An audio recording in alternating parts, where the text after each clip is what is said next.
vedare tinokuchingamidzai zvekare kune chimwe chirongwa pano paZim, Facebook, Secrets and Confessions.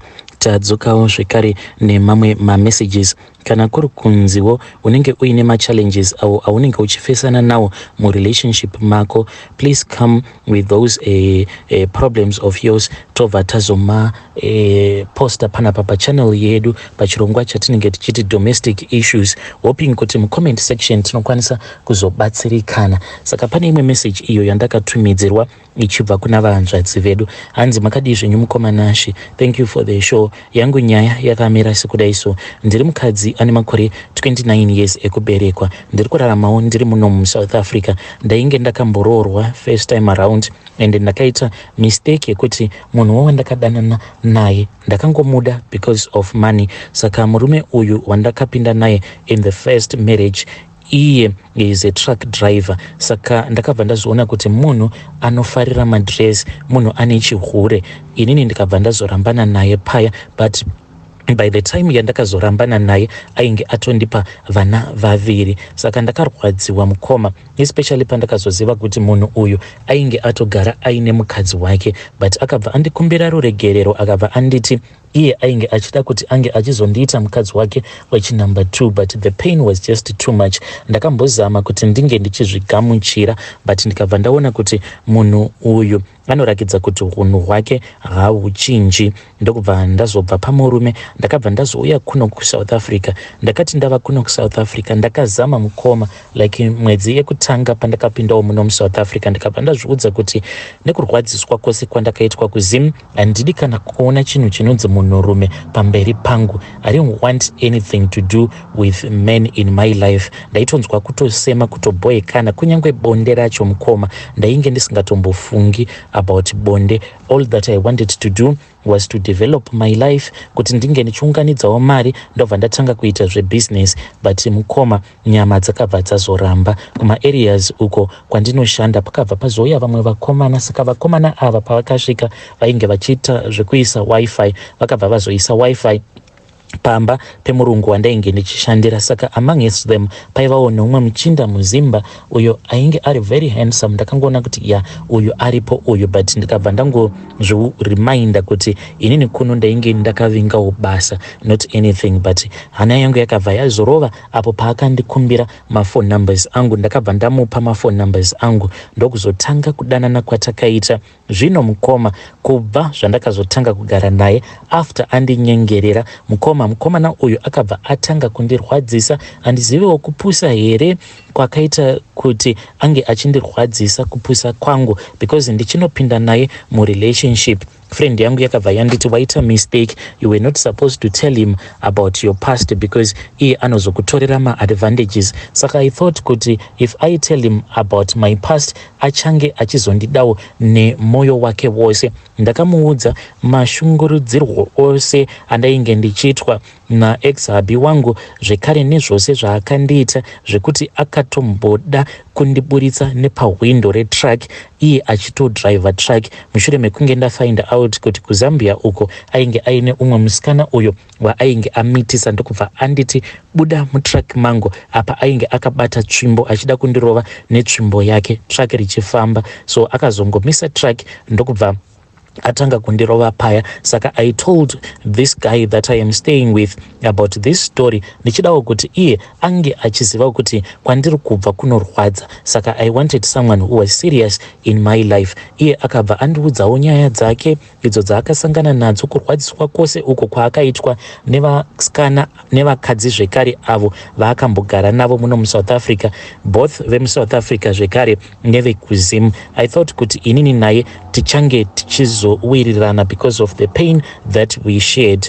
Mukoma takabva tatanga kugara tose, ndikachointroducewawo kuna vana atete avo vanogarawo muno. But mukoma relationship yakabva yatanga kurwadza kwekuti ndainyatsokuona kuti ya panapa ndava kushandira pasina. Each and every month vatete vaitondisira message kuti tiri kukumbirawo kuti mutipewo mari tinge tichienda kunotumira muchembere kumusha uko. Saka inini pandakapindawo mumarriage iyi ndakangofungidzira kuti mari iyi inobatanidzwa, then vana atete nana bamukuru vose vari muno vose vanobatanidza mari yobva yaenda yobva yanotengera kutengera vana muchembere vamwene vangu magroceries, but ndakabva ndazofind out kuti mari yainge ichingotumidzirwa yainge iri yangu nemurume wangu uyo wandinogara naye. Saka ndo zvimwe zvezvinhu zvekuti zvakabva zvatanga kundirwadza kuti vanhu vari kuita ndo zvimwe zvezvinhu zvakazotanga kundirwadza kuti saka izvezvi vanhu vari kuita madevelopments avo yeti vari kushandisa mari yangu nemari yemurume wangu kuti vange vachingotengera muchembere magroceries. Ende kana vava kuzotendwa, inini ndaisatendwa, vaitendwa ndivo vana tete, because zita rinobuda kumukuru rinenge riri zita ravo vatete ava. Ndakabva ndati kana kuri kunzi muchembere tichavatumidzira mari, tichavatumidzira isusu personally mari. Ndo pakabva patanga kubuda magaraji ose, ndikabva ndatanga kutukwa ndichinzi ndiri hure, ndakanyanya kunakisa, ndichazogumisidzira ndamuhurira uyo murume wangu uyu, iyewo nekuzonyengerwa nehama dzake paakanzwa kuti uyu musikana wako uyu wawakatora akanyanyisa kunaka, uchamutorerwa nevanhu vane mari. Akabva atanga kungoramba achindituka achinditi izvezvi zvikubasa hazvishamise kutoti manyengero andakakuita iwewe unokwanisa kutonyengwa neumwe murume ukabvuma. Saka ndo yandinofira iyoyo mukoma kuti iye neni takasangana kubasa ndikabva ndamubvuma, hanzi zvinoratidza kuti uri loose. Ndo chatova chituko mukoma. Each and every time kana tikangoita sekunge tanetsana, ndinobva ndatonzi ndikagoita sei, because unotoratidza kutoti wakatojaira kuti kana ukanyengwa pabasa obva watobvuma. How do I know zvimwe kuda bosi wako wakatomborara nabosi vako. Saka ishoko rekuti rinorwadza mukoma kuti waunoti murume wako waunoda anobva atanga kukutuka achiti uri hure kubasa ikoko. How do I know zvimwe kuda manyengero andakakuita ndo manyengerwo aunoitwa nevarume vose vanouya veconstruction vachiita touch up pamba ipapo. Zvekare bosi vako pamwe vakatokunyenga, ende semunhu asingagone kuramba kunyengwa nevarume kana ari pabasa, pamwe wakatomborarana nabosi vako. Apa achitaura neni mukoma apa ndatorerutsa mashoko, anenge achindituka nemo, ende zvinhu zvinondirwadza.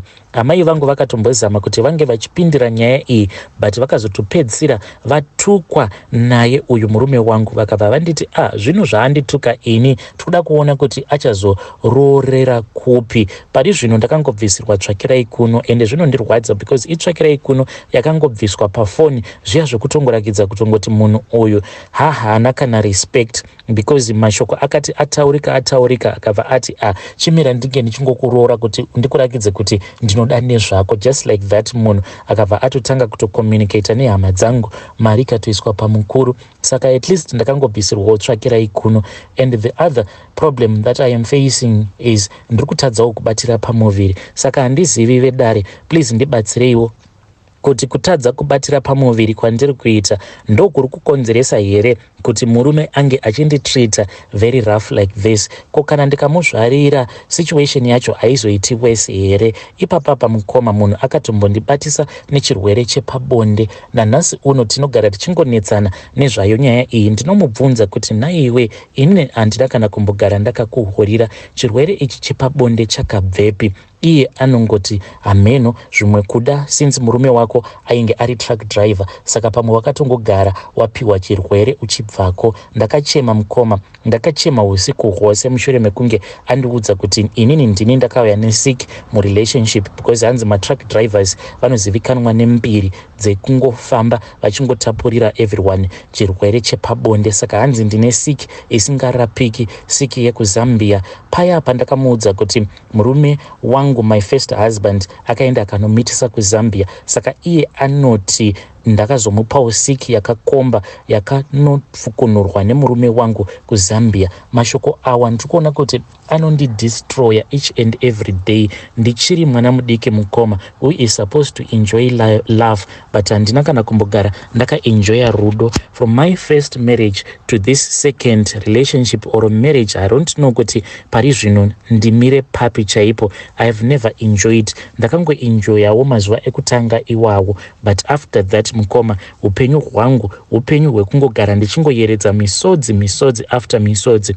Zvaizvezvi ndakabva mukumubatira message, but message iyi yakabva kune umwe musikana uyo waakadzidza naye, uyo waanongoti she is her friend. Saka ndakatombomuudza kuti iwe, inini kana ndichida izvezvizvi right now, kana ndikada paFacebook, kune vakomana vandakadzidza navo vanenge vachingoda mafone numbers angu kuti vataure neni paWhatsApp, but I respect you. Handikazombotaure navo paWhatsApp. Why don't you respect me? Iyi ndakashaudwa mukoma, ndakashaudwa kusvika panorwadza, pakadzikadzika pemoyo mukoma. Nanhasi uno I am living in a world of pain. Is it a crime mukoma Nashi kuti from your first marriage you got out of your first marriage? Ndo reason here yekuti unge uchizoshaya peace for the rest of your life? Variko here vakadzi vekuti vakabudawo muma first marriages avo vakazotopindawo muma marriages ekuti vakazotochemberera varimo muma marriages? Kana kuti is it a case yekuti ukagara wasiyana nemurume wako, then that case will follow you for the rest of your life? Mukoma, ndakarwadziswa kubva muhudiki hwangu since ndakapinda mumarriage ndichiri mwana mudiki, ainge asati anyatsokudzikamisa hana. Now pandakauya kunoko I tried to control myself, but nekudawo someone wekuti anenge achindivaraidza ndisingadi kuzoita zvechihure, ndokubva ndazoda uyo ndikamupa zvekare mwoyo wangu. Now ndo pandava apa, zuva nezuva ndinogara ndichingotukwa, zvituko zvacho zvinondirwadza. Ipapa pandakamubatira mameseji ndakangotukwa zvekare mukoma, ndikachema. Munhu akati uyo andimudelete mufoni mangu because ndakadzidza naye, saka anozoti ndava kumuvhairira. Ingavawo reason here yekuti mukadzi wako akuti delete mafone numbers emunhu waukadzidza naye, iwewe wobva watanga kuti handingamudelete because kana ndikagara ndamudelete I will show her kuti inini ndinenge ndamuvhairira. Akakosha ndiani pakati pangu nemusikana uyu waakadzidza naye? To make matters worse, uyu musikana nawo ava kuti iye ari muno muSouth Africa, akatotexta akati I am now in South Africa, ndakazorambana naye ningi uya, but now ndava muno zvangu, single life iri kuita kundinakidza, saka zvinondirwadza mukoma. Ndinokumbirawo kuti mundiposterawo nyaya yangu, ndichange ndichizotevererawo mucomment section. Yo, vedare ndo message iyo yandakatumidzirwa ichibva kune mwanasikana uyo. Such a painful story.